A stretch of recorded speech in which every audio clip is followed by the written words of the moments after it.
盲盒旅游是现在一种新的生法。台南市政府伫去年推出2条的路线，80个名额真紧就约满，因此今年扩大规模，总共推出12条的路线，300个名额。行程包括有采果、食农教育、手作的体验、寺庙巡礼，甲伫限定的料理等内容。16号下午伫市府正式来开箱发表。第一阶段所考的抢先报，17号上午将开放报名，想要参加的民众报名就要紧。盲盒就是说，他们有事先公布一些景点或者什么，让你这种套装游程大家都玩得腻了。当然，虽然台南有很多好山好水好的景点，那其实你细细品味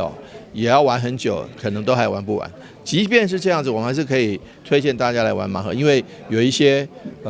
蛮有趣的地方，可能还是没有在我们旅游的这个指南上面的地方，其实都值得你来去看。那其实台南的巷弄之间我们觉得你如果自己来自由行也不错。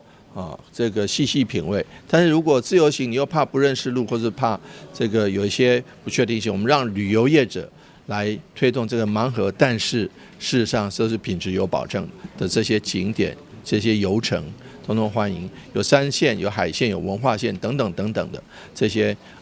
我们欢迎大家来。尤其我们现在台南，因为台南的双层巴士就数量有限了，所以说我们没有办法一次全面的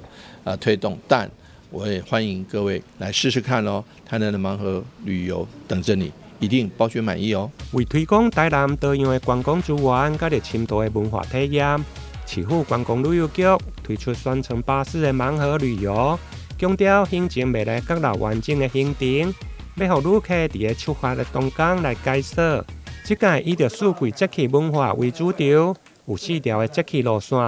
加上地方风情的8大主题特色的路线，